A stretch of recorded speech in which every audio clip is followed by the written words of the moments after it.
And we are live. Make a step. What is that? Oh, I'm glad I didn't. What are you drinking? What was that? Who did you hear that? I Oh, that did. that was Pot, I think. He got froze. Well, where the hell did How am Tasha I go? how am I freezing, man? I don't know, you're glitching, but I'm yeah, still glitching nah, you No. good right now. We'll see what happens. because I'm off the. I'm straight. I should have. Figured. Oh, There there she she is. is. Hey. She froze. She's so froze. But yeah, I'm gonna go ahead and get this cracking. Um, yeah, Tasha work out her technical thing right there. But yeah, we're back. We're back. We're back. This is another. Well, I am your brother Mordeeb. If y'all don't know by now, this is another POD Put Out the Rec podcast, and we got a great show today. Controversial, but we're gonna tackle it. Say what's up to my prestigious co-host, brother DCR, Peace. and sister J. And we have a guest today, Tasha, but she's frozen right now. But she'll work out a technical difficulties. We'll work on that. I need to But yeah, send man, how y'all doing? What's up? What's up with y'all? What's up? We all right. We chilling. I just remembered to send this link to Avi. Yeah. Well, you can do that. We'll go ahead and get things going. I'll do it on my other phone. I had some current events that I wanted to talk about before we actually got into the show. Yeah, you haven't done that in a while.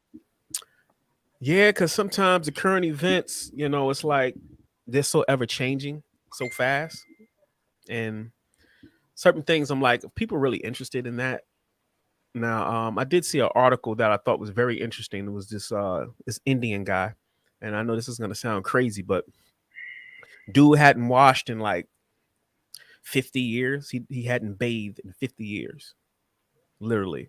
No Sounds water, clean. no nothing. Sounds like he pretty clean though. He Go was the picture that they had of him, he was super grungy and filthy. Mm. But here's the catch. He When probably never got sick. no, he was fine. He didn't get sick, nothing like that. Right. The funny thing is the first time he actually got into some water and they bathed him and all of that, after all of those years, he died. His immune We system. did that He to a was being patient protected. once. He was being protected in I a swear certain on way. everything I love. What happened? I swear on everything. This patient was so smelly and he begged us Not to wash him. to bathe him, not to shower him because he didn't say he would die. Do you know? We were like, no, you cannot stay in the facility like this, blah, blah, blah, blah. And this was years and years ago.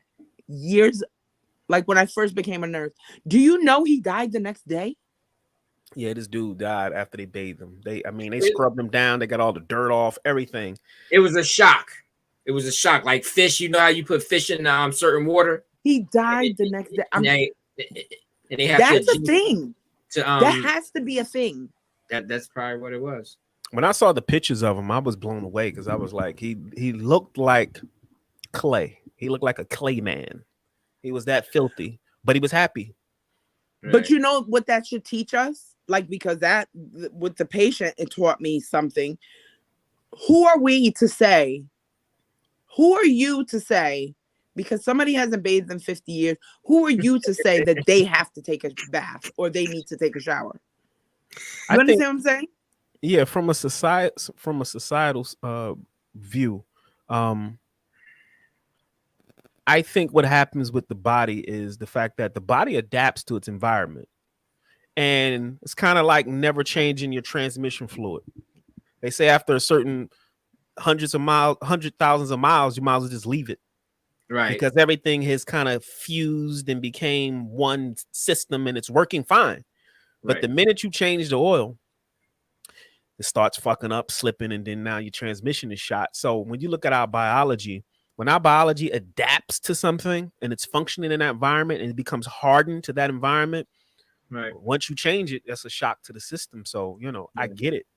I get it. But I thought it was It was crazy. I didn't That's have my deep. slides. I didn't have my slides because I wanted to put a picture up of the guy. DCR, yeah, you got some interference on your phone. I did what I had to do, man. Like I go back to maybe it was better the other way. Let me see. But yeah. Who are we? Who are we? The people that even gave him a bath before he died. Who are they to say? Because he hasn't bathed in 50 years. What is it affecting their life, whether he did or not? I don't know the motives. All I know is there are people who don't live by our standards, and they function fine. Now, if you take us with all our cleansing products and detergents and things and put us in that environment, we won't survive. No, we wouldn't. But it's like going into somebody's house and saying, or going, like being around me and saying, like, okay, we don't want you wearing perfume. You know what I'm saying? Like, who are you to Once people again, have the right to do what the hell they want to do? I don't think it's a free will discussion. I think it's a societal discussion. I think it depends on what society you live in, what culture you live in. That's what it boils down to. I don't think it's a free will thing because, like, I've been around some foreigners. Let's take Africans, for instance, or some Indians, and they'd be quite musty. And I'm like, do they wear deodorant? You know, I question that. But the thing is, us with all our colognes and perfumes, we stink to them. Right. So it's all a society. It's a societal thing. You know. But I thought that story was very interesting.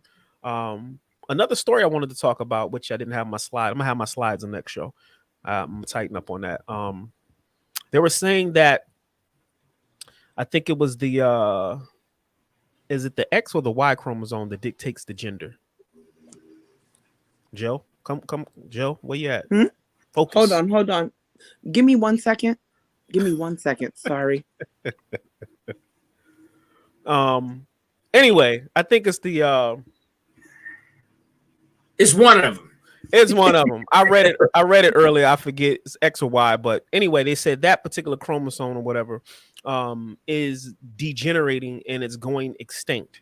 At some point, gender will not be a thing anymore. So it'll give birth to a new species down the road, Right. which I thought was a very that's the plan, right?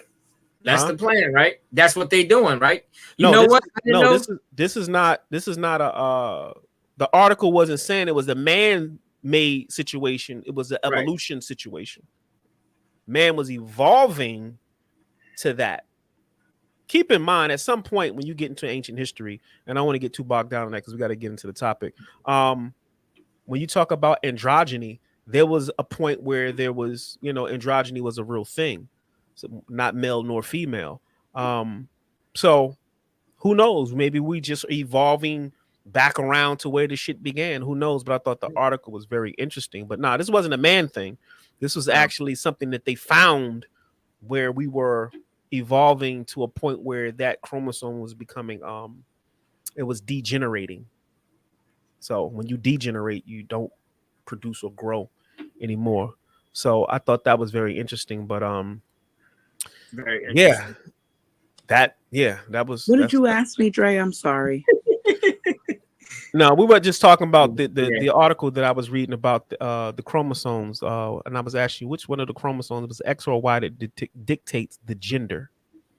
I want to say X. I don't remember. I forgot too. That's why I can't. I don't remember. But I mean, our listeners get the gist of what I'm saying. That particular chromosome that dictates the gender is degenerating, and science is saying for long we'll be evolving into something without gender, whatever that means. But but wouldn't that? Crazy. But you don't think that process is from what's going on though, like because they are altering the way we live and everything. So that could be, but I can't say. We can't say. All we know is it's happening. But you know what though? You can say that. You know what I mean? Because the world is going through change, and it's a process of change, like what we're experiencing from birth and everything, from what we watch, from the foods we eat. It could be happening because of those reasons. Could be. Could be. I mean, my And then question is this: Why were they even? Uh, why were? I think my question is, how did they even come to that conclusion? Because right, it's something that they're observing and monitoring. So something's going on now right. for them to come to that conclusion. But anyway, I got one more thing before you go next. I didn't know. This is what I just found out today. I was like, I was looking at something about cartoons, right? You know, the 80s cartoons, right? All the action cartoons and all that stuff, like Thundercats and all that stuff. I didn't know that they took them off the air because they were too violent. Yeah. I thought it was they ran out. So it got to a point where those cartoons were too violent and they had to shut it down. Is that why they came off the air? I think if that's what the narrative that they're going with, I don't think that's the true narrative. I think that's the narrative they're using.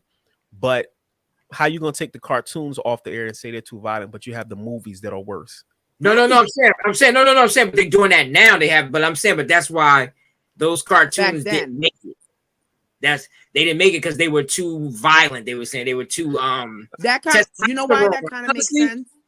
They were too masculated. You know why it kind of makes sense though?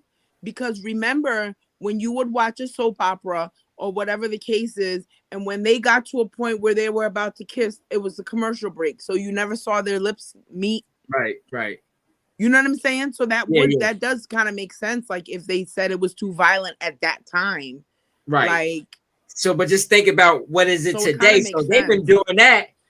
They've been doing that since the 80s. They was trying to demasculate. I mean, you know what I mean? So they've been working on this project for the longest.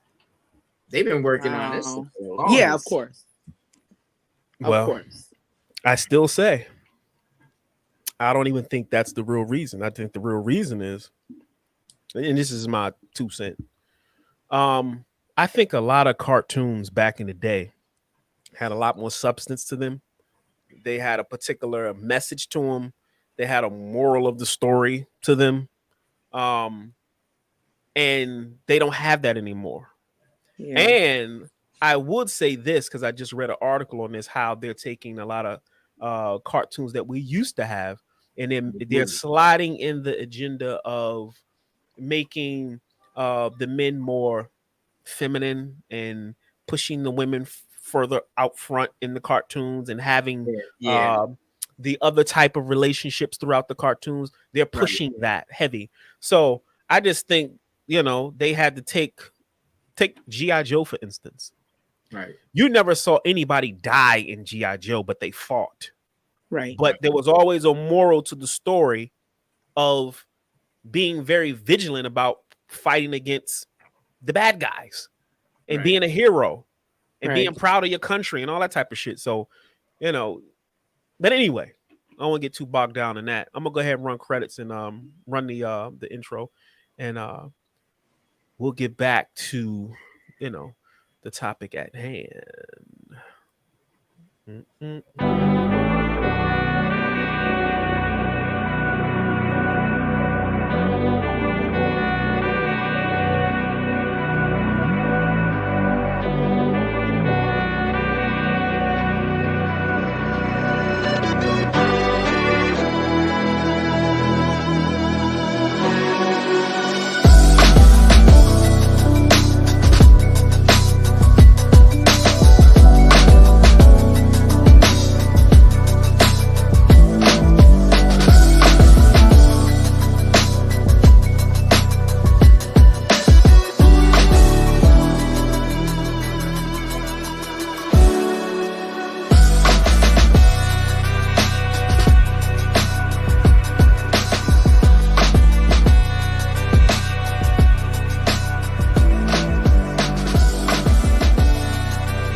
There There she she is. is. We are That's back. the. Hmm? I said that was nothing but the devil. Man. I had to log in 2 times. Well, look at that. We were Well, having we're here. You made it through the storm. some technical difficulties there. But yeah, welcome to the show. We saw you struggling there, trying to figure it out. You figured it out. But yeah, today's yeah. We were just going over some current events prior to you actually popping in and kind of getting it together. But I'm gonna go ahead and get into the topic at hand. So today's topic that I wanted to, well, first before we get into this topic, this particular subject matter is not about you know, any type of hate or anything like that. We're dealing with uh an underlining essence that, in my opinion, has permeated throughout the entire planet. Whether you can actually see it, but you definitely have felt it. And at points we do see it. But yeah, this is not about disliking anyone or anything, but we also are going to kind of shed our opinions and light on something that affects us directly as African Americans, people of color, melanated beings, whatever title you want to give us, something that we have to deal with.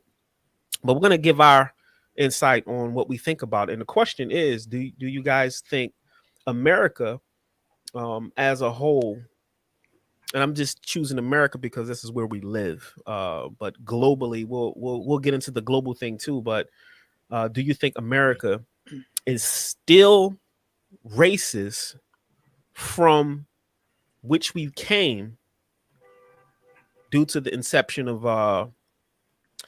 going back in the day, X amount of hundreds of years, and what we had to deal with in this country?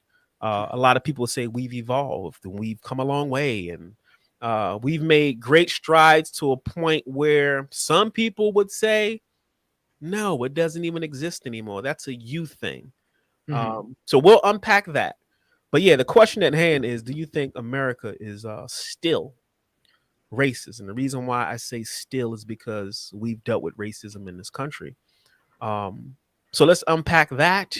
Let's be respectful. And yeah, let's do that. So who wants to tackle it first? Do you guys want me to go Yes. first? Okay. Yes, Excuse me for a yes, second. I just America gotta is run still down for racist. 2 seconds. I'll be right back. Yeah, go ahead. I gotta Yeah. get it loose. Do I think America is still racist?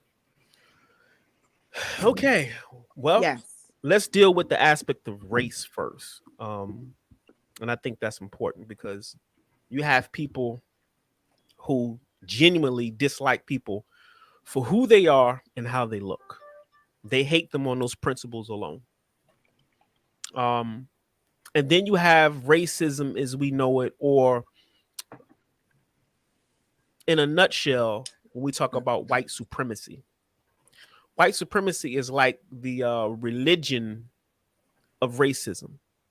And religion is one of those things that you believe in, and the more you believe in it, becomes a real thing. I think we have come a long way, but the country as we know it, I think when you look at evolution, I think things disappear from your sight, and we have this tendency of thinking that they don't exist when actually they still do. And let me tell you something about racism today. It's so subtle most of the time that you don't even know it's there, but it's there. And it's not always people who are going to be racist towards you, but you got to look at a whole entire system that's in place that is now racist towards you, and you can't even see it. People benefit from that system of racism. And let me give you an example. I try my best to make sure my kids see themselves in every aspect of their everyday life, whether it be what they're watching on television, whether it be the movies. I want them to see themselves as much as possible in the narrative. Now, that's something that I do. I make an effort towards that. A lot of people are not making that effort. They're living life as it is. Cool, fine. There's no harm in that. But here's how subtle racism works, because it works on your psychology. When your child, let's take you, if you have a daughter, when she's consistently watching shows, whether it be a Disney show or any show for that matter, and most of the people that she's seeing in positions of having a happy life, or they're enjoying shit, or who got the girlfriend or the boyfriend, these people typically don't look like melanated beings. They just don't. If your child is subjected to this for years, it shapes that particular child's view of how they see themselves. It shapes that child's perspective on who's important and who's not. It shapes that child's perspective on their position in the world. And it happens so subtly because parents don't, a lot of parents don't, they don't see anything wrong with that. It's just a show, but it's not really a show because there's the level of racism in it that's programming your child and you don't even know it. And now your child thinks that people who don't look like her, whether somebody tells her or not, or tells him or not, they get this subconscious thing that other people are better than them, or it's better for you to date one of them than someone that looks like you, because they're always shown in the light of they got more money, they got the big houses. When you see most of the shows and most of the movies, they're having a happy life. That's programming. This is the subtle aspect of racism that is more, in my opinion, more deadly than just flat out, I don't like you because of your skin color. Yeah, white is clean and black is dirty, and that whole Those are the obvious things. We Those, deal with they're the obvious, but I'm just saying, like, for younger children, Right. like, you're being programmed to Yes, think modern that. day racism. You said something about seeing kids in the narrative. I had to write down because I have a lot to say.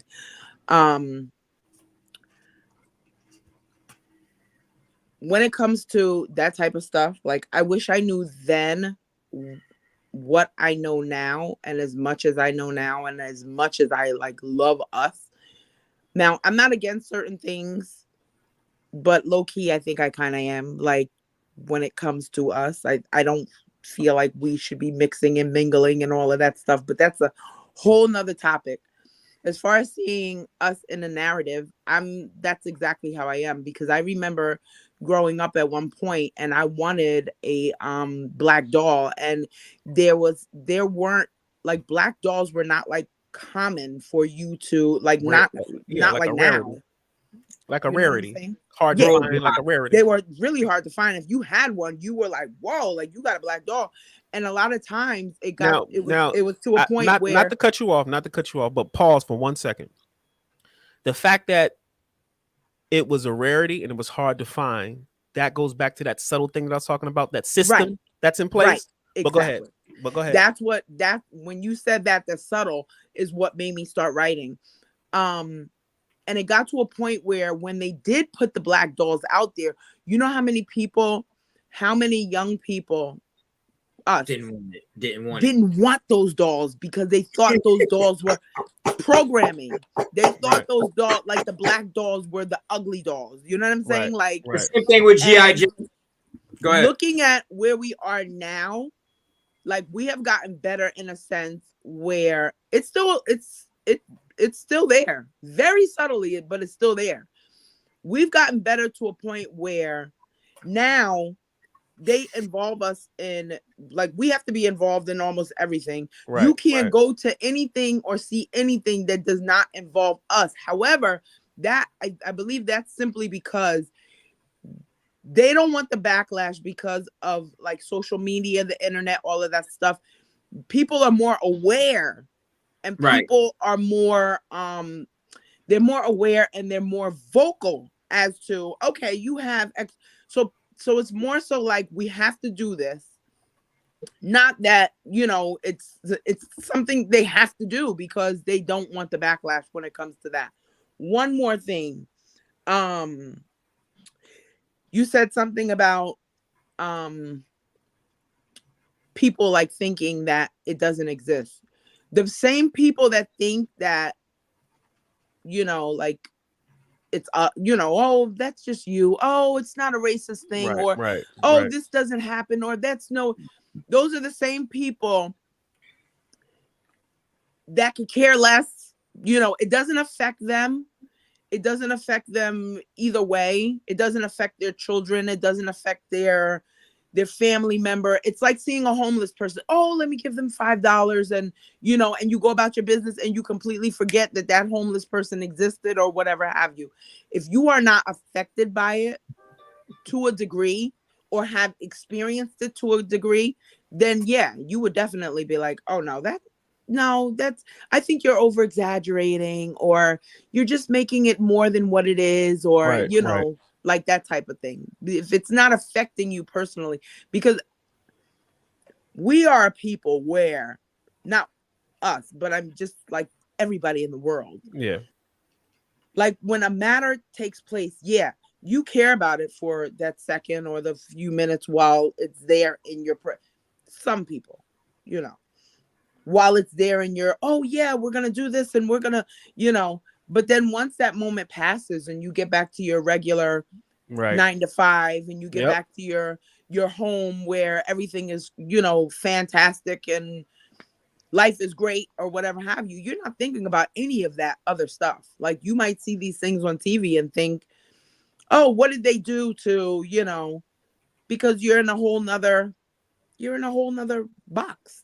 If it's not affecting you, you could care less. Yeah, I think it's a level of cognitive dissonance when you talk to certain people, and they have this reality that, and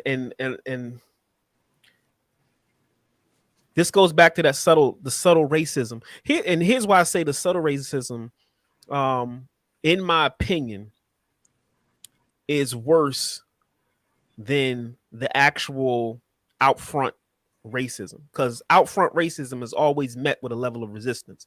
So you come out your mouth and say the wrong things or do the wrong things to somebody from a racist perspective, you might get all your teeth knocked out. Something has to happen if that occurs. Right. But and people know that. But what they don't know is the psychological aspect is the machine that runs the entire system. If you go to another country, I don't care what country you go to, that's what we consider modern. They got television networks. They got a whole, if you went to Puerto Rico, if you went to Jamaica, any of these places you go to and you watch television and you watch the shows, there is a distinction between the fairer or lighter skinned individuals, or just flat out Europeans, who are pushed to the front of whatever it is as the standard, regardless of where you go. Now, I personally don't think there is a blueprint somewhere where somebody's being taught that, okay, you either white, you're light skin, or, whatever the case may be, and you need to be out front because we need to make sure people see you. I don't think that discussion is having. I think it's so subtle and ingrained in people's subconscious minds that this is just what people do now. What's on autopilot. Remember I talked about the spyware that runs on our subconscious mind that they've put there? Right. You have racist spyware that's running on people's subconscious mind all around the planet. So whether a person comes out and says something that is hateful to you, the bottom line is, when the situation presents itself, you'll see how color matters when the situation presents itself. Okay. And that's when you really see the distinction. When something comes up, and now take police, for instance, how we're dealt with and how other people are dealt with. It's just protection for the, complexion for the protection. You automatically, and I'm not going to say all police officers because we got some really good police officers out there, and I got some in my family. And I don't think that somewhere somebody's reading the manual saying, hey, when you see niggas, go upside their head, do X, Y, and Z. I don't think that conversation is being had, to these good officers who serve and protect. What I'm saying is subconsciously, just to see a person of color and be in a neighborhood that is not your neighborhood and you're not from there and they don't look like you, automatically and subtly, I got to be a little afraid and I got to tense up and I got to do something different because it's in my subconscious, it's in my psychology to be this way. So when they say, they need retraining, bullshit. You can't retrain that. You can't. Let me tell you something, like, because I do home visits, I'll drive through a neighborhood and the people walking or running or whatever have you, you have no idea. And I think it's so funny. I just smile and wave like, yeah, I'm here. Because they'll be looking like, what is she doing here? Like, what, you know what I mean? Like, if it's even two, like, you can't hear the conversation, but it's kind of like it's not just like a throw up a hand like, hey, how you doing or whatever. It's kind of like, and you might look in your rear view and they're looking back like, what, like, what is she doing here? You know what I'm saying? Like, we work in a society where in the hospitals, you still have patients that will come in and blatantly say, I don't want a black nurse. They flat out tell you, like, I don't want a black nurse. And too bad for them if the whole staff is black, like, we don't know what to tell you, like, you want to get one of us, you know what I mean? But yeah, this day and age, like, you still have, and I guess it would be the older people that are just kind of like on their way out of here. They're on their way out of here. But it's like, I don't want a black nurse. They'll flat out tell you, like, I don't want a black nurse. So I don't know if you guys actually watched the Dr. Umar interview he did on the Breakfast Club recently about a many different black issues. And shout out to Dr. Umar Johnson because he's a very well educated brother. And I commend him for his mind and his agenda to fix something with us.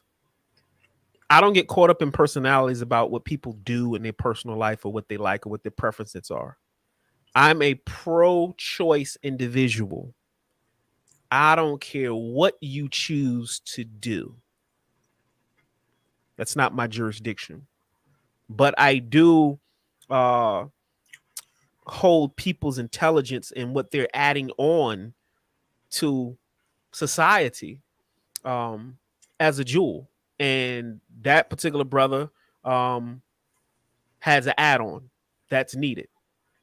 But the thing is, what he was having some discussions with Charlamagne, and they talked about Deion Sanders and they talked about, a little politics and this, that, and the third, and a lot of stuff going on with Kanye and some of the athletes and so forth and so on.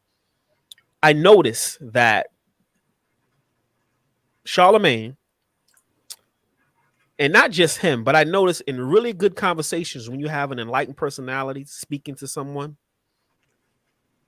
they can say something that's so profound that you really need to pause and think about.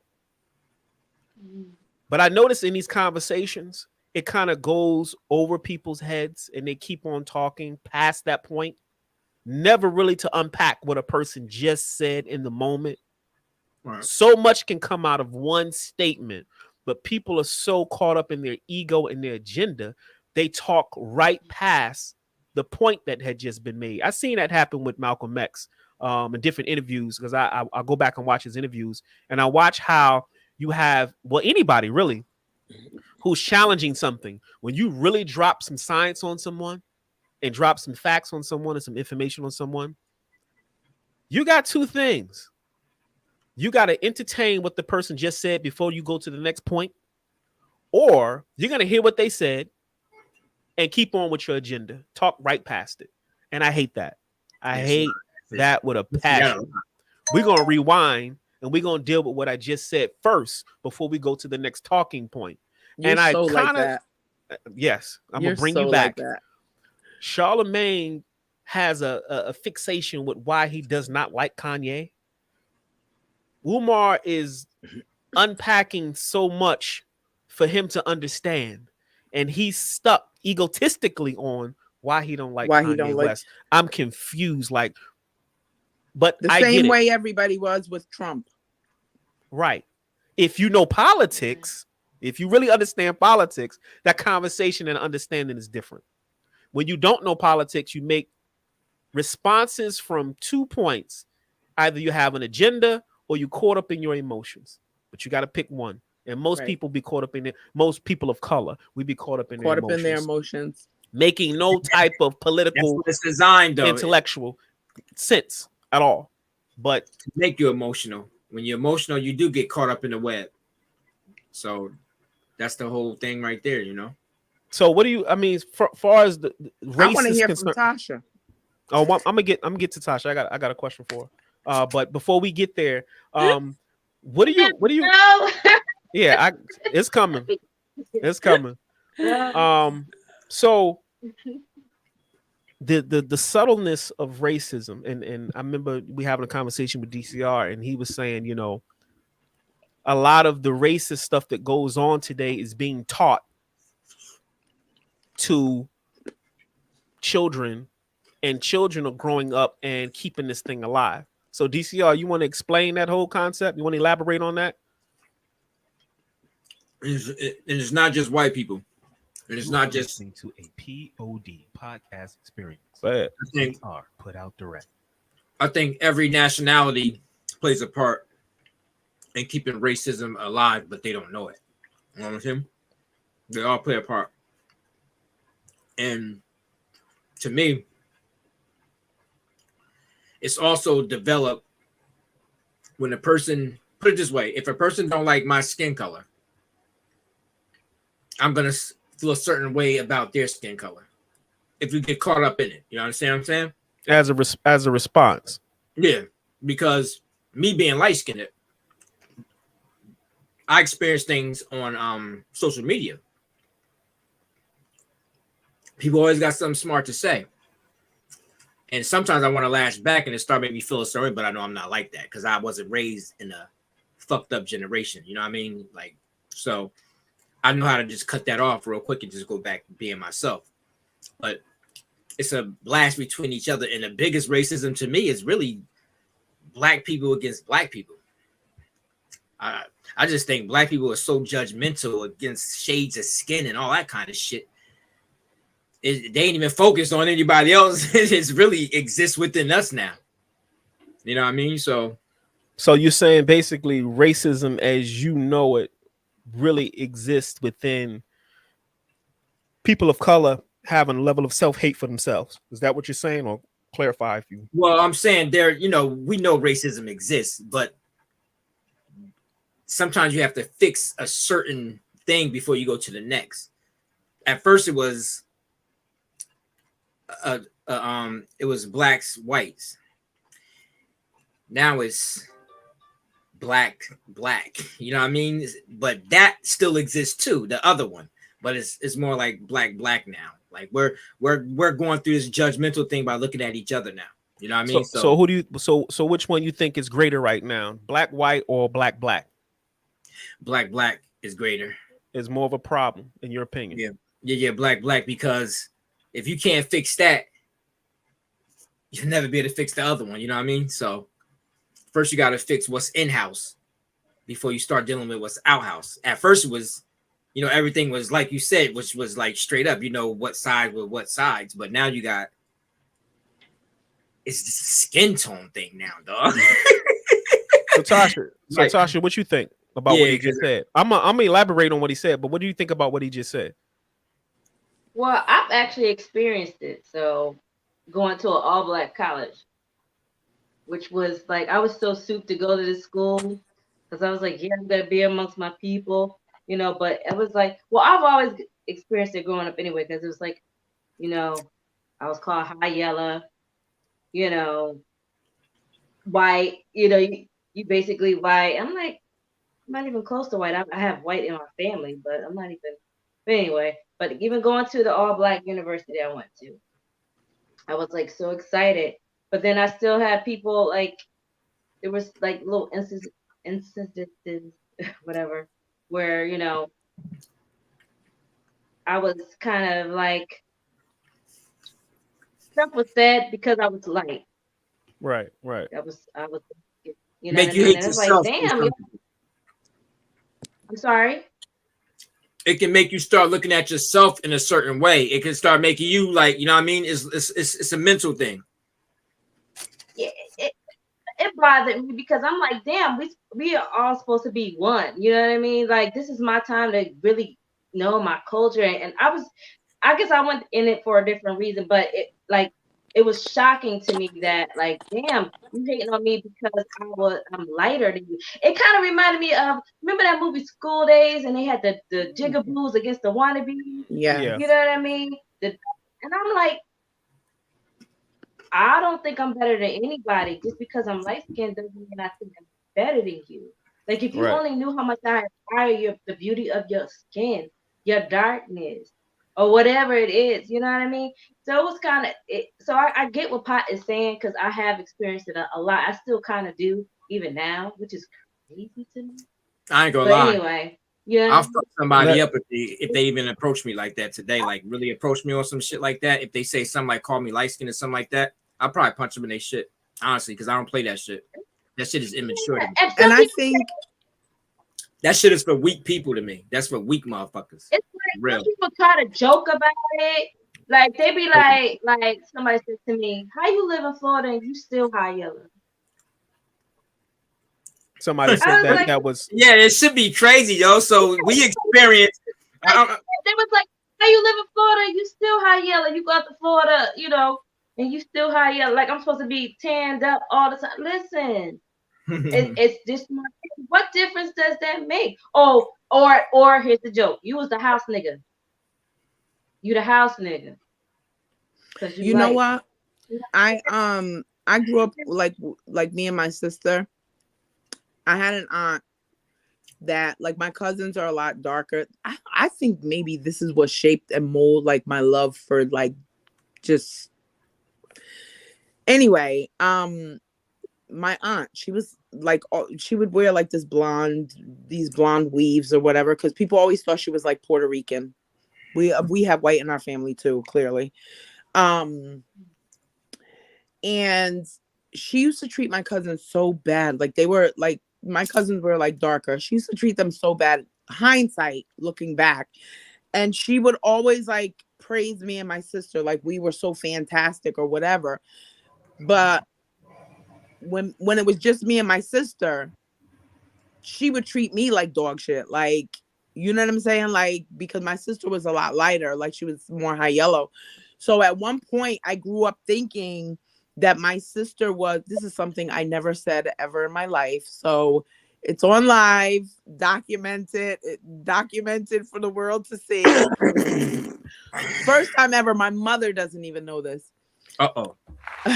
But growing up, here we go. I used to think that because like she was lighter skinned than me, like everybody knows Sabrina, that she was smarter, she was better looking, she was way better than me. And even at one point, like I think when we were in middle school, people used to always say that they thought she was the older sister. And it's because like I would kind of be a little shyer or kind of like more timid, like insecure when it was like me and her, because I always felt like, because of my family, that programming. Programming and growing up with Haitians, there was like this thing like where your complexion and I think like as far as money, they judge that as like class in Haiti. Right, right. It was like a class thing. It wasn't like it was more like class. Like, you might have came from a family with money and this and that and blah blah blah. And that whole programming thing. Anyway, yeah, so I grew up and I had like this insecurity where I felt like my sister was. I remember the exact day and moment. I'm telling you guys this, and I'm looking at it, and I'm looking at that where I was when I was like, I said to myself, she's not stronger than me. She's not smarter than me. Like, where that just like broke, like where it was like, wow, like, okay. You know what I'm saying? Because I saw like a whole different. You were seeing things differently because of the way you were treated from other people, right? Yeah, I thought she was like way better, way smarter. Not what I'm saying, but how was she towards you though? She was like regular, like me and my That's sister. what I'm trying to say. We were like this, like, exactly. That's what I'm trying to say. That's the whole thing with this shit. People let other things around them affect how they look at you. But when you're younger, yeah, what I'm saying, like, You and you don't have the maturity, you don't know any better. Like, I'm like literally, if I knew then what I know now, and as slick mouth as I can be or was at that one point back then, I would have told her to fuck off. Like, you know what I'm saying? Like, aunt or no aunt, like, but this is like the type of, and remember I tell you, she sent her children, like she sent my cousins to like private school.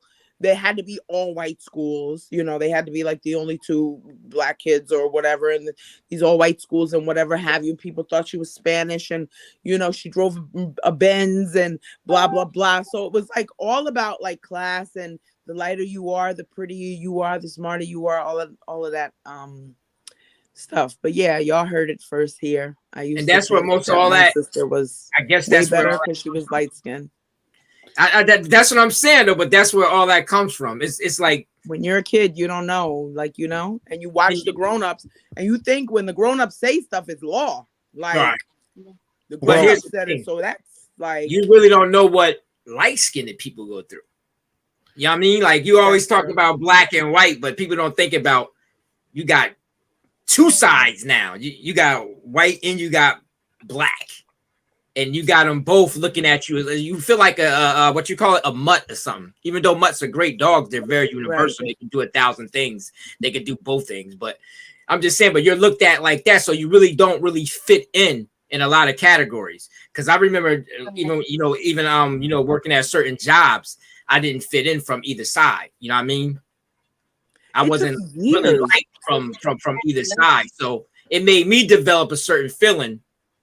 Like I said. It's not a real, nothing really. It don't take over because all my closest friends are dark skinned and all that shit. So I don't have no problem with skin color really. But the real thing is, but when you start like social media fuck with you in the mind. Yo, social media is a fucking demon, dog. I'm telling you, because social media, all the people that feel like that, they can type their feelings on social media. So you start seeing a lot of stuff that you aren't used to seeing, you know what I mean? Just by social media, like, damn, it's hate like that, you know what I mean? So it's like, it's like you got to face both sides now, you know what I mean? So it's like, and like now that I know things the way that I know them, like the kids here will tell you, like they go get, because I might go get a doll or something, or create some sort of avatar online or whatever have you. And they know I'm not going to be impressed unless they come to me with some chocolate or something like that. Right. But yeah, they already know. Like they might see something on TV like, look, Anna, look, this is, and it's like, oh yeah, that's nice, because I'm so. Yeah, you have to be pro. You have to be. I'm so. Well, I'm not going to say you have to be. It is so smart for you to be pro self. Anybody, any race, regardless of who you are, you should be pro self. Not from a hateful standpoint, but prideful of who and what you are and what you come from. And that's the thing that we have to get. But Everything that you guys explained is a symptom of that subtle racism that exists around the entire planet, regardless of how it comes out and manifested itself. It's still a symptom. But the real sickness at the end of the day is racism that has been created and implanted inside the entire matrix of this planet. And that's what I'm talking about. When we speak of America as a whole, America is the country where, great country, but there's things that are in place that have been purposely put there to continue to perpetuate this thing that causes what we're discussing right now. That's why I tell people I don't entertain conversations about, black people and, how they rob and kill and steal and do all this goofy shit and be out here and killing and shooting one another and God knows whatever else that we are into. I don't entertain those conversations anymore because I understand that is a sickness and we're sick. We're healing, but we're sick. And when you're sick, you do shit that's not normal. But let's talk about how we got this way. Nobody really wants to have that conversation. Nobody wants to talk about how we got to this mindset. I call it the nigga mind. And the nigga mind is like baking a cake. The ingredients that went into producing this particular mindset, nobody wants to really talk about. Nobody wants to pull the covers back and say, hey, who's baking this cake? Who baked the cake? No, because it would make too many people aware. They don't want they know. Some people just are so caught up in like so attached to how they've been thinking all their life, they just don't want to change it. I try to change that with the kids because like Braylon had three eye surgeries, so one of his eyes is different. But when he gets up in the morning, I'm like, good morning, handsome. Hey, little king. Like those, because you will not tell my grandson that he is like ugly or a light bright or whatever you want to say, and he take it. He's not gonna take it. Kasaya either. Like I'm cute. Like I'm beautiful. You know what I'm saying? Right. Like these are things like if I grew up and I had that, like, and no, parents do what they do. If they know better, they do better or whatever have you. So none of us, I don't think any of us had that growing up. Like where your parents are like, "Oh, you're so beautiful," or "I love you," and all of that. We didn't get it. Like because our parents came from an era of struggle, welfare, right? Food stamps and shit like that. So their whole No MO was work, them. survive. Right. We come from parents that we gotta survive. All that other stuff. What? Oh, man, you met on poverty, nigga. And that's what builds our tough skin too, because the kids today are they're pussy. privileged. They're privileged. Yeah. They're spoiled. Yeah. But let's go to the chat. I got some questions in the chat, and we're gonna say what's up to Dave because Dave is watching. What have Dave said here? This type of programming has lasted throughout generations to generation. And this is what I'm talking about. That's true. And this is what I'm talking about. Racism as that thing where you have people hating people. That's kind of an outdated program. This shit has been updated. And the upgraded program it's in our history books. It's in the television. It's in the food. It's in our neighborhoods. Like you go to certain neighborhoods. I don't know nobody of color who voted to have a liquor store in their neighborhood ever. I don't know anybody of color who was on the board to decide we want 4 or 5, liquor stores in our community. Somebody made that decision. Me personally, that goes to the machinery of racism again. Somebody makes a decision to put Starbucks in a particular neighborhood or the good organic food and restaurants in a particular neighborhood and not in another one. Somebody makes that decision. That's that subtle racism thing again. It's there, but we are so distracted, we don't really see it. It's a part of everything. Just keep moving. And You know that's what? when I asked the question of racism in America. We're dealing with a machine that produces this shit. And we fight about it on a very low human level. But the bottom Right. line is we're Right. a part of a bigger organism that perpetuates all this stuff. And nobody And wants we to talk about it. and we know it. And we know it because if I want, this is to the shoppers out there, if y'all watching, Uh-oh. if you want a nice, maybe like a Gucci bag or, you know, for the low or something that's like out of season or something like that, or some nice Prada shoes or something, and you want to go to like Burlington or TJ Maxx or something like that, you know, you're not going to go in our neighborhood. You're going to go over to Wellington or I don't know, wherever the rich folks are at in your neighborhood, and like in your city. You'll go to where the rich folks are at in your city, and you'll find all that good stuff, all that fantastic You'll find it stuff. cheaper too. You'll find Where it you're cheaper. like, Too. oh my gosh, like they You'll have find this, better or food they have, cheaper. you Everything's know, cheaper. like, yeah. Don't be a sucker, man. Like everybody just, I don't know, man. You So know, they're not. I don't so even that- think that's it's subtle. it's not us being a sucker. It's us. We are acting out what the system was programmed to do. That's what we're doing. That's why I said we know it. That, like, to the shoppers, like, we know this because we know if you want something of a specific type of whatever, it could be a church hat or whatever. You know, you're not going to look for it, And that's just you know. clothes. That's just clothes. Let's you know, think about food. Right, Yeah. right.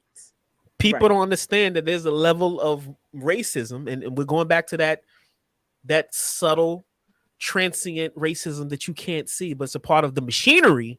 It's Right. subtle, Dre, but we know it because women know. I don't think we. know. I don't think No, no. here's the thing. I don't think we. I don't think we know the way you think we know, because if we know, then we can kind of disrupt the system. Some But things Maybe we do. know. Maybe we know in a sense where Here's we the know thing, though.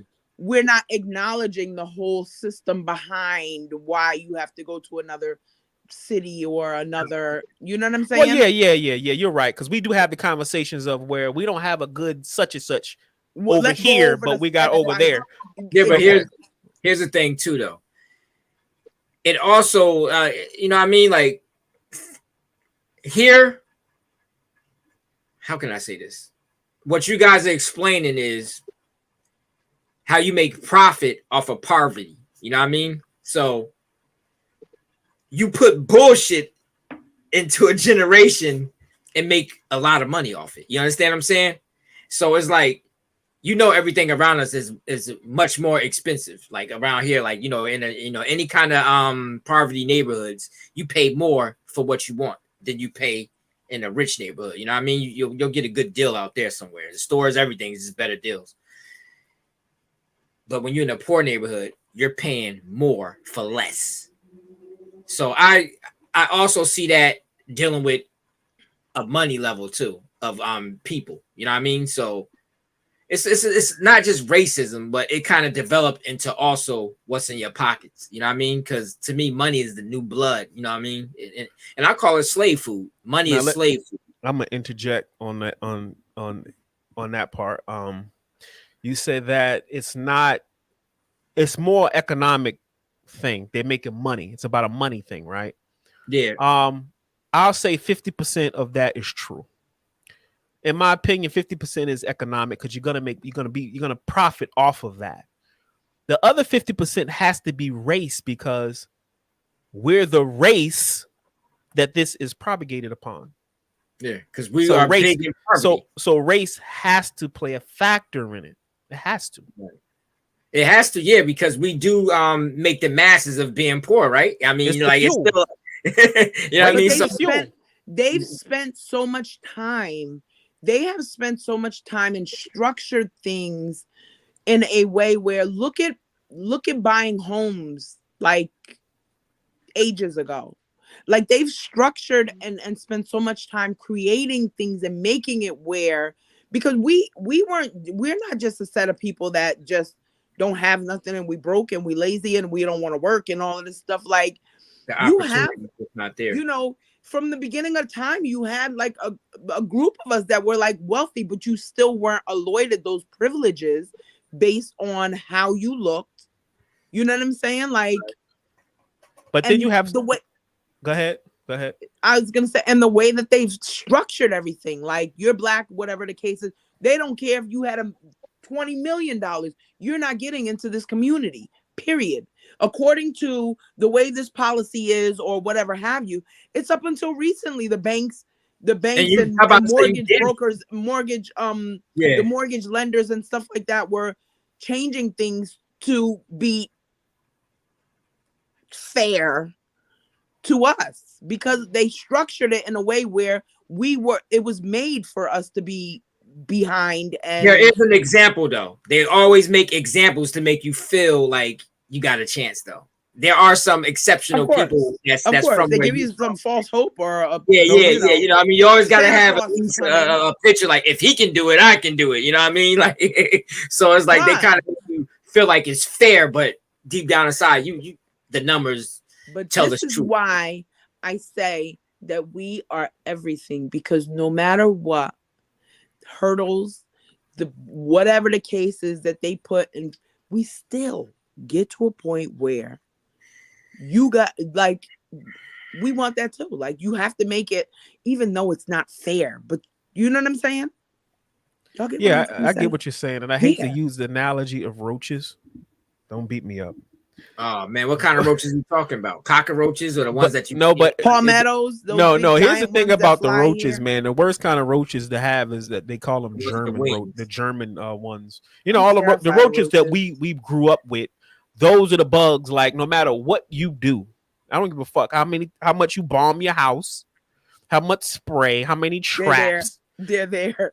They could be in the microwave. You can't even nuke them in the mic. They still alive. Like. And I hate to use this analogy, but we're like those bugs. They're so resilient. You literally will have to just fucking move.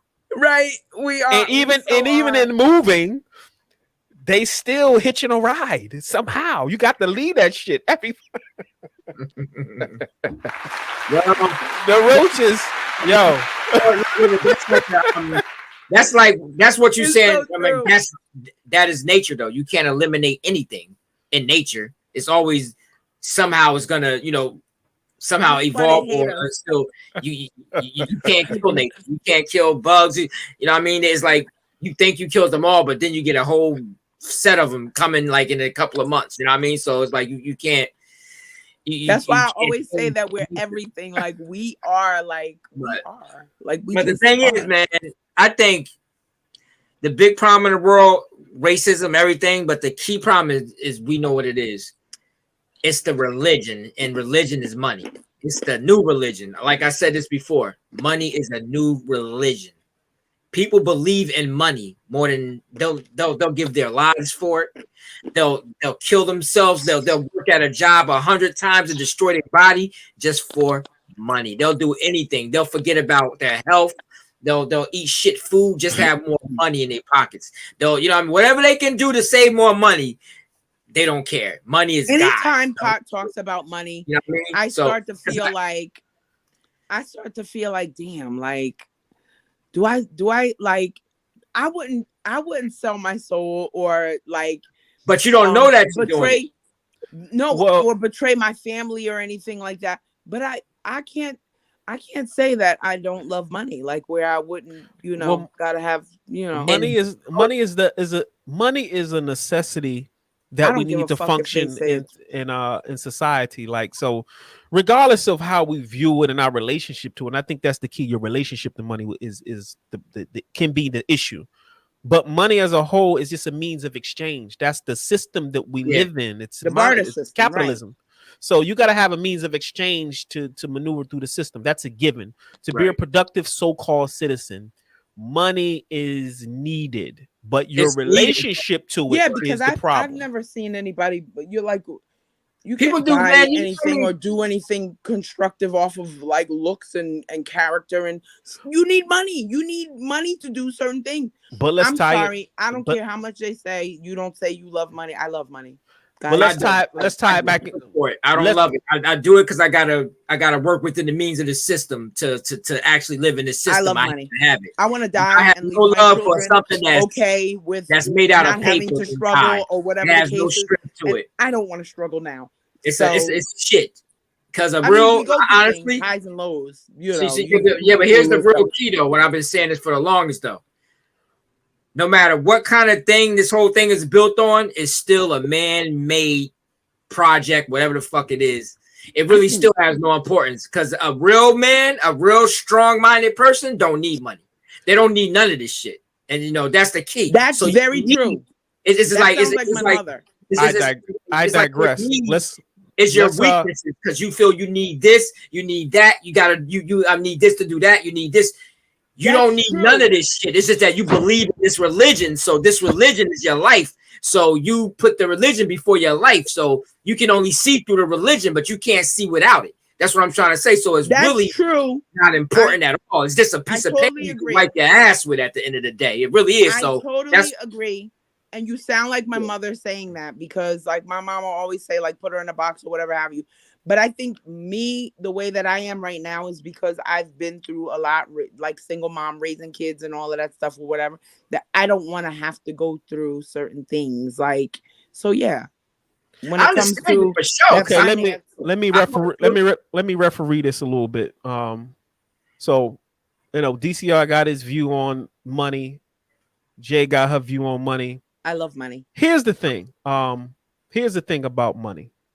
And we are debating something that's money is not the problem. Money is not the problem. I'll say this again. Money is not the problem. It's your relationship to the money is the problem, which means man is the problem. Yeah, not man, the money. Not the money. Not but the it's money. Still a game. Wait. No. Even if it's a game, then we need to be discussing the system like we're doing now. Money in itself is not the problem. The system may be the problem, not the money, because it's just an inanimate object. It's like guns. People say, well, I hate guns and I don't like guns and guns are dangerous. Guns don't fire themselves. People fire guns. Right. But guess what? People kill people. But guess what? If you worship, because it is worship to me. If money is... No, listen. Hold on. Listen. This is what I mean. This is what I mean by worship. Every move that's made in this world is really based on money. It ain't based on love or anything else. I don't care what nobody say. It ain't based on no goddamn love. Everything in this world moves with money. That's a damn lie. That's just capitalism. That has nothing to do with money. Yeah, that's what I'm trying to say. But still, currency. The tool that's currency. But guess what? He who makes the money is God to this world. That's what you got to understand. A person who makes the money controls this world and is God to it because they know how to produce the money. And as long as you look at it as your need in survival, they are God in your book because he who has the most money is the God in your book. You put me with somebody. That's a relative statement. That's relative. That's only how you put me with somebody with some money, and I guarantee you, I'm going to sponge everything that I need to learn from that person in order to know how to do what they do so that I don't have to like. I understand you. No. I understand what you're saying. I'm just going down to the deep roots of it. I'm just saying he who has all the money controls everything. That's all I'm saying. I get what you're saying. I'm just saying they control everything. The banks control everything. All the motherfuckers with all the money control everything because what you need is what they own. So therefore, they are on top of you. So you have to go through them in order to get anything, especially printing the money. If I print the money, I'm your God because you need money to eat. I would learn how to work that printer and what time to activate it and all of that stuff. Because I work, I work for it, but I don't have that relationship. I need the ingredients. I just look at it. Okay, so let me pause for the cause. So basically, y'all just debating two different ideologies. One is saying I don't have that type of relationship with money, and one is saying, hey, in this society, I need money to have the quality of life that I want. That's not debatable. There's no need to debate it any further.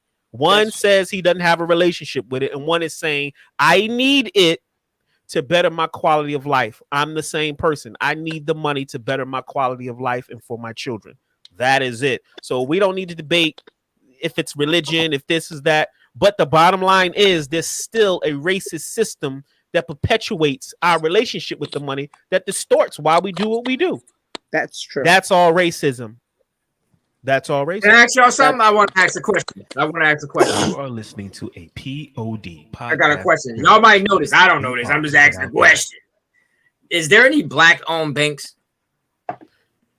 I believe there are very far. I mean, I need something. Not believe ain't gonna get us nowhere. Is there any black-owned banks? Yes, I'm pretty sure there are. Is it really black-owned? Like, come on, is it? Try to do a black-owned bank. What's his name? I'm Googling Googling there it right is. now. No, there is. There are black-owned banks. Yeah. Where at? What's the name? I'm gonna tell you right now. Let's get to another question. Pot done got us off into some old religion and God. This about racism, though. Talking about money. Our parents also came from unhealed trauma, but that's a different topic. Yeah, our parents did come from unhealed trauma, but at the same time, that trauma was still perpetuated by a system that was based on racism, and it is what it is. We all come from that. People, here's the thing about people who say, well, you can't blame them because they're a product of that. But here's the thing people don't understand about racism.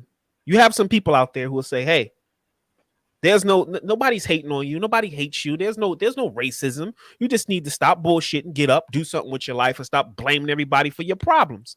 It's you. It's nobody else. I agree. True. I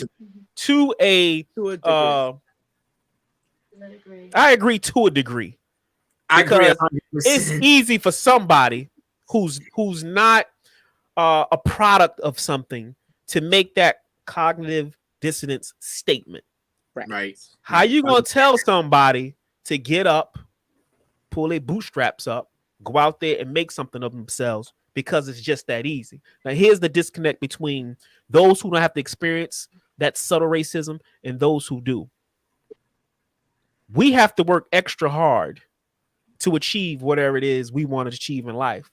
Some people, they benefit off the system because the system was designed to be easier for them. Whether they know that or not, they're born into it. And when you're born into something, you don't see easily how it works. You just go on your life and things kind of fall into place and that becomes normal to you. You have people of Caucasian persuasion that benefit from the system that was structured around racism, right? Right. And it's not that they're out there being hateful towards people, right? But they have a different reality, a different universe, a different lens that they see life through, and they want to take you and put you and view you through that same lens, and they cannot do that. You can't view life through a European privileged lens and say people of struggle should do things based on how you see life. You don't have that. And this is the problem that I have when they say stuff like, well, just get up and choose to do better. I agree to a certain point. You should make a choice. But at the same time, we have to work extra fucking hard just to get to point B. Yeah. Exactly. Because you got all kind extra of hard. All kind of hurdles and shit put in your way that they don't even acknowledge or see, or because they haven't experienced it. It's a straight and narrow for them, a straight road. Right. It's how hard could it be because they're not on your path. And people will get mad at you and say, stop pulling the race card because they can't see the racism because it's so subtle. Going back to me saying, like, if it's not something that you experience or you even that relate to, they don't even relate to daily, it at all. They don't even relate.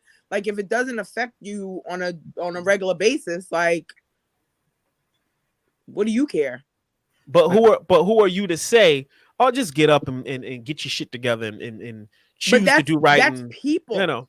But you know, a big problem too, though. Because you have women that have never been pregnant trying to tell a mother or somebody else what to do with their families or children or whatever, and they've never experienced motherhood, right? Or how something should go. Like, or you have people that's diabetics and trying to tell a vegan how to live their lifestyle. Like, that's just people. Like, you know what, you said the key thing too, because here's another thing. There's reasons why people there's a majority of people that's not successful, and there's a majority of people that are successful. Because here's the thing, we all think different and we all have different strengths. You know what I mean? So the big problem with, I really believe, poverty is because some people are trying to be something that they aren't capable of actually being. If they tried to be who they were really, it would have to probably go the opposite, but that's where their success is crying for. You know what I mean? So I think that's a big problem too. Like, because you want to be a doctor, you want to be this, you want to be that. Not even a doctor, because when you're in poverty, all you think about fucking sports, most of us. But all I'm trying to say is, like, it's the truth though. Niggas ain't even trying to be. That's a big issue to me too. But all I'm saying is, like, that's the things that you're really good at is not that direction, but you're trying to go that direction because that's what you're told to go, and that's where there's where your success is. You know what I mean? So that's where you're trying to go, because that's something that you're trying to be. When you just be you, your gifts, you can be very creative and you can do a lot with your own gifts. You know what I mean? Like, you can like take it to a whole different level. But when you're trying to be something that you're not, you're gonna fall, eventually, because you're just doing it for success. You're doing it for this and that. You're not living to me. And basically you just get caught up in that web where poverty and this and that, because you're trying to be like this person. This person is different from you. They can adapt to this type of way of living and doing what they do. But that's what they're good at. That's what they love doing. You're trying to be that. And that's the problem. When you know your shit is somewhere else. You know what I mean? You just somewhere else, but you don't, if you can't pursue your dreams, you'll never be successful. That's how I see it. Your dreams are not your dreams for most people. Most people are conditioned to think that they should be and live and see themselves a certain way. It's a conditioned response. Once you start taking your mind back, and this ties into the last show we had, the first level of freedom is taking back your psychology, your mind, and how you think. That is the first level of anything. It goes back to the show with Dr. Umar when they talked about reparations.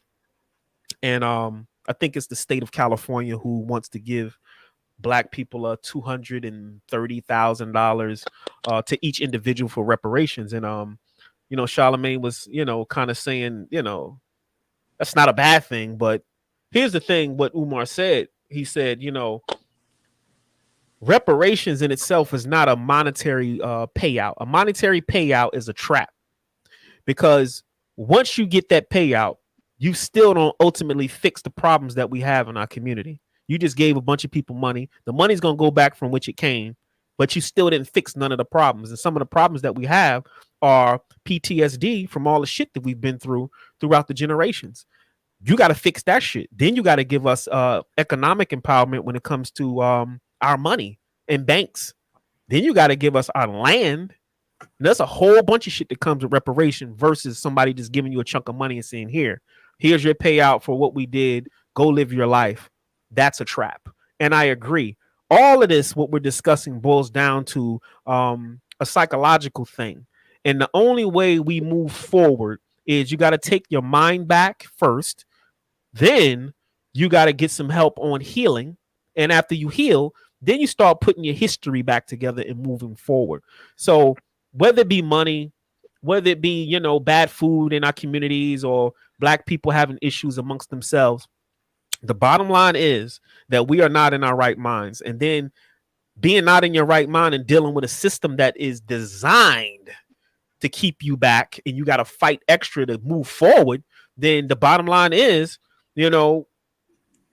it's going to boil down to you individually getting your shit together from a mental perspective. And this is why we have to program our children to look and be how we want them to be. That's our duty. This is how we turn this shit around. We have to breed out ignorance. It's not you totally can't agree. you can't buy your way out of this shit. You have to breed it out. That is the true weapon of choice. You have to breed out the ignorance. And there's so much power in our history. Right. There's So so much power our in our job history. is to get our history, and then we have to program our children, and then our children have to give birth to what the change that we want. We gotta fucking put the seeds out there to make the change come about. It ain't about changing the system or none of that shit, because the system is a mechanical thing that has to implode upon itself. That'll happen. We gotta breed out the bullshit. Everybody can't make it where we're going. If people even think, if we even think to a degree of why are we like the most fought against? Why do they not want our history to be like learned? Like, you know what I'm saying? Like, why? Like, if you look at all of that stuff, like they don't, if it's not worth something, or if it's not of like what I'm saying goes back to me saying there's so much power in our history. Like thieves don't break into empty houses. That keeps popping in my head.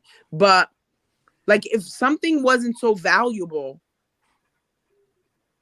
and kind of like not really a weapon, but like technically speaking, like you want to keep a set of people not knowing where they come from, who they are, whatever the case is, so that they don't know how powerful they are, or how, you know what I'm saying? Like, do y'all get what I'm trying to say? I get what you're trying to say, but knowing how powerful you are is one thing.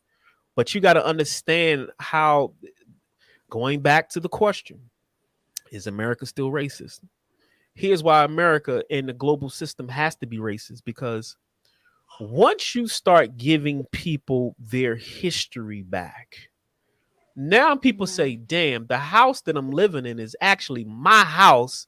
And the people who are telling me, who have taught me that this is not my house, and they are occupants that don't belong. Why would you allow people to realize that you're the true owners of the fucking land? Right. Why would you allow that to happen? I steal your shit and then teach you your shit is my shit. And then at some point, I'm going to let you learn that your shit is your shit. Now I got to give up your shit and I got to go somewhere. So you summed it That's up. why. Yeah. That's why. Exactly. You are listening to a POD podcast experience. We are put out direct. Dave says, Dr. Khalid Mohammed said that reparations is to repair the damage. Go back. Dave said a couple of things that were pretty good. Well, the one thing he said about Dr. King once said that it's hard to tell a bootless individual to pull himself up from his bootstraps. Exactly. And that's the problem that I have. Well, it's not a problem, but because I understand that even people who haven't walked our path, they ignorant because they don't have the right intelligence or information to understand where I'm at. Hello, Moto. Whose phone is that? What is that? That's Pot. No, Cooper. These nuts. Got him. Got him. What y'all talking about? I didn't hear what y'all said. Pot, Pot, was that you? Hello, Moto. I gotta get him up out of here with all that. Pot. But anyway, oh my gosh. Let me see. Dave had another comment. Because two black people in love is unstoppable. True, Dave. True, Dave. That's very true. I love how Dre is giving himself applause after everything he says. Right. Yeah. Let's do that again. Let's do that again. Oh. Yo, he talking about Pot's phone. Yeah, Pot's phone. But yeah, in a nutshell, man, I think that we talk about racism, we talk about this country, and keep in mind, you have people of other races who genuinely, um, they genuinely love and care. And I'm one of those people. I genuinely love and care, but at the same time, I would tell anybody from any race or culture that you should prop up your culture and your people. That you should do that. Like that's healthy, not to a degree of disliking someone just by the way they look or where they're from or what they believe in. All that stuff is a level of ignorance that's very dark.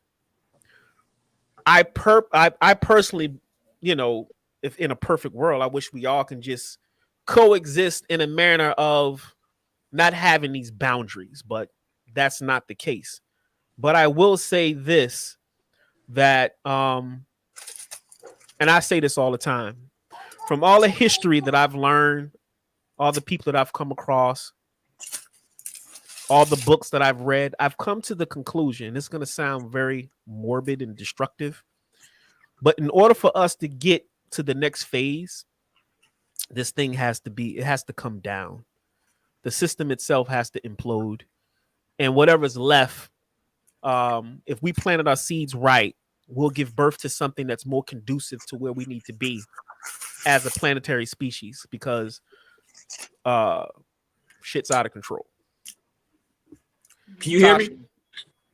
For what you were are saying, listening to you a said POD podcast experience. We are put like out what you direct. started off saying, just because you're pro something, like pro black or pro whatever you're pro, doesn't mean that you're anti everything else. Right.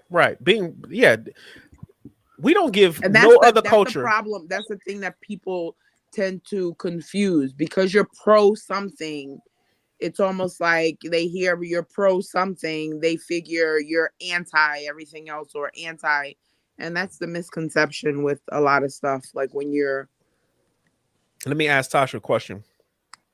If Asians are pro-Asian, is that bad or is that good? She can't hear me. I can hear you. Can Oh, you hear me? Yeah. Well, yeah, no, I was just thinking, like, I don't think it's bad to be. I mean, if you're for your people, your nationality, there's nothing wrong with being for your people.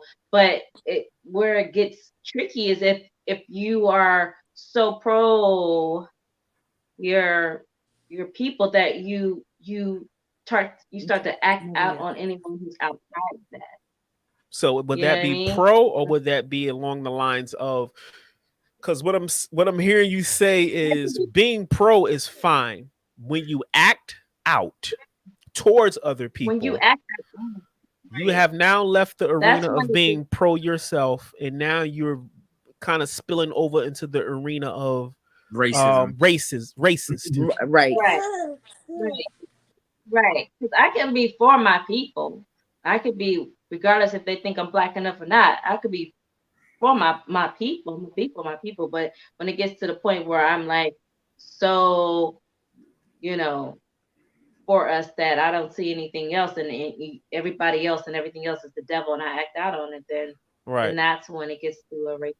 When you get the mentality of it's my way or the highway when it comes down to coexisting with people. And I think we're, just by nature, we're tribal people. And I don't think, just from a historical perspective, we're supposed to be some big organism of people of color and we're all supposed to be together singing Kumbaya.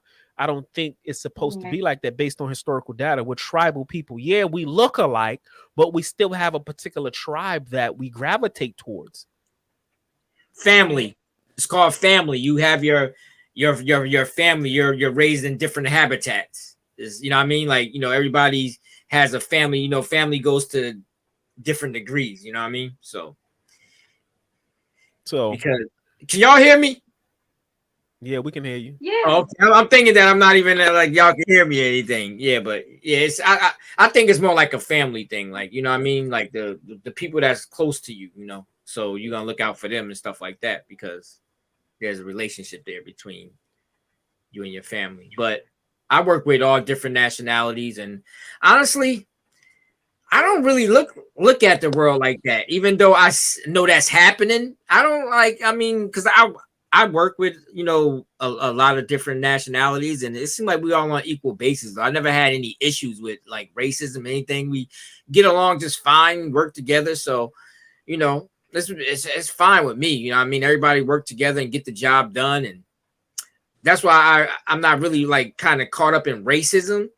It's just how the system works. And to me, I'm just like kind of for the whole world. I mean, I just feel that it's time we move to a better level, to a higher level. And honestly, I know that's not possible from one individual. So I just want to live my best life because I know even, even trying to protect and trying to show people the right way. I mean, you can, like you said, you can show them a picture and show them what the picture should look like or could look like, but it's still your personal picture. So it's really up to you to build your own garden and all that shit and enjoy it and make your life what it is, because that's really what we are here to do. We are all dimensions to me. We are all dimensions. We all see differently. We all have a picture of a different world, like how the world should be or how people should treat each other or what they should be doing. How we all got our own vision. And to be honest with you,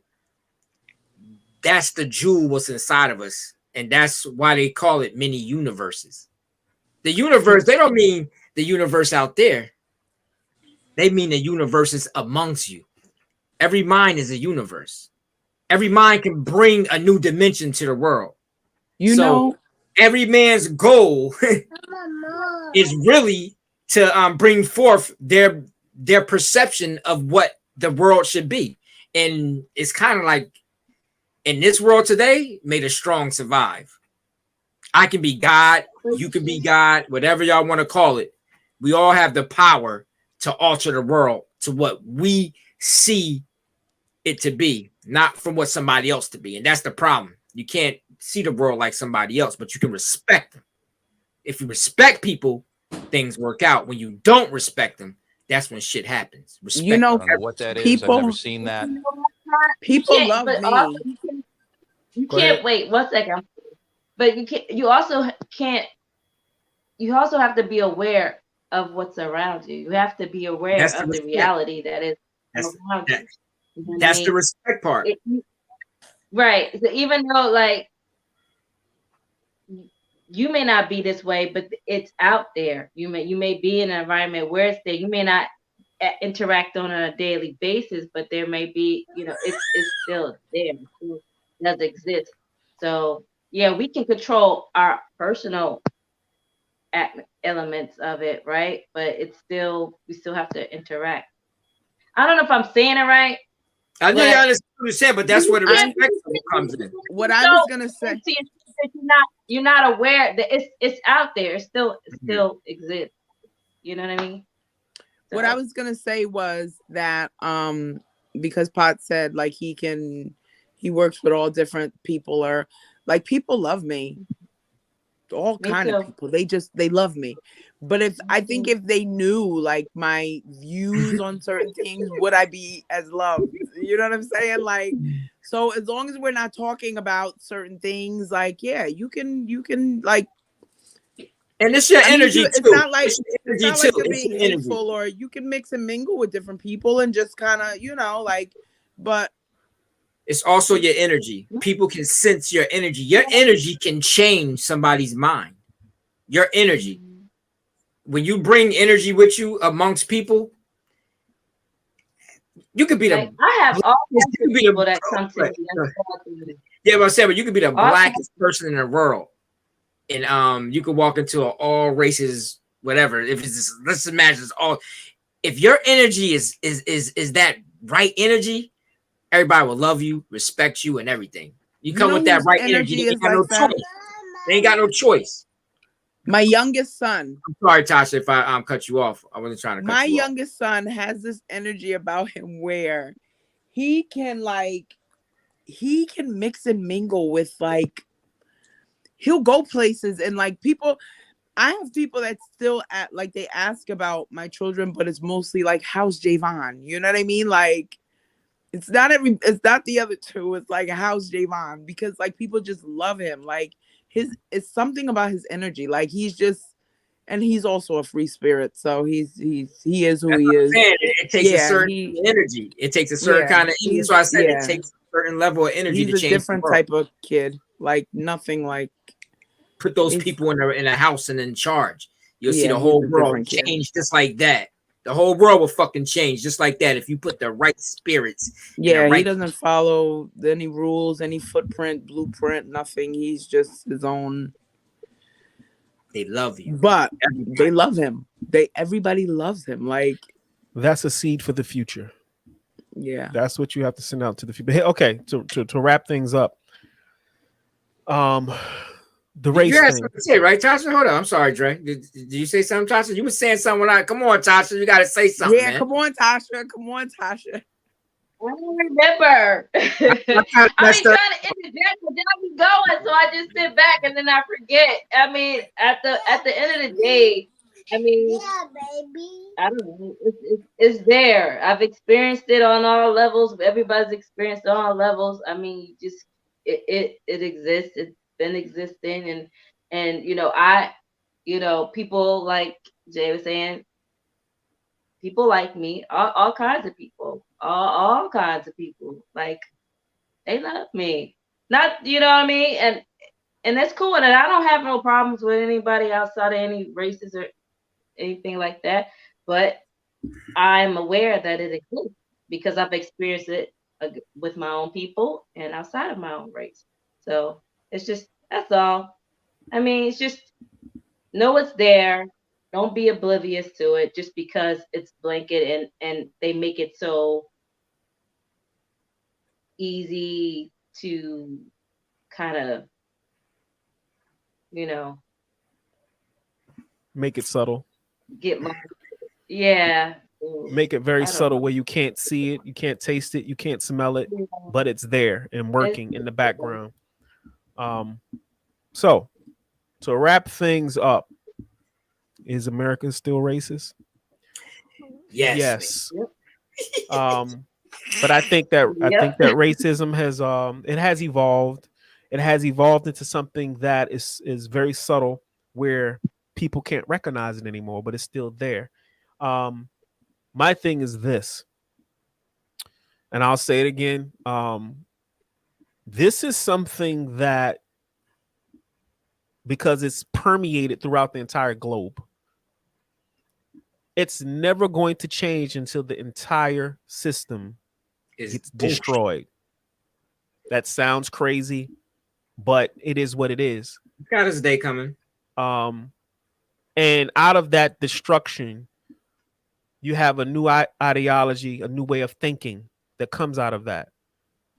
And you give birth to something that is more along the lines of all-encompassing. And that's the only way out of this thing that we call racism, because racism has taken on a consciousness in itself, because it's permeated throughout our books, our food, the medical system, everything, television, fashion, you name it. There is a racist component to it, whether you can see it or not. It is there.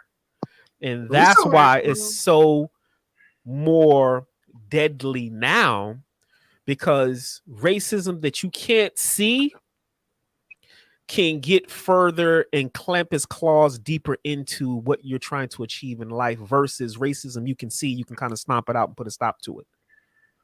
It's more deadly. That's why I don't give a fuck about voting and shit like that, really. But the thing is, when you take a personality like Trump, who's just going to tell you off the cuff, you like that. I like that too. He's just going to say what's on his, whether you agree with it or not, whether it's goofy or not. I want someone to say exactly how they feel about me, so I know exactly how to deal with that person, versus the person saying, I come bearing gifts, and we're happy, and I love you. Meanwhile, you're planning my whole demise, and I can't even do shit to kind of protect myself. Right. Racism. That's what I tell people all the time about that. Racism of today is like that. Right. And that goes for everybody, regardless of what race you are. We're all affected by it. Directly and indirectly, we're all affected by it. So on that note, is there anything else you guys want to add to the bill before we kind of move things right along? I just gotta say, man,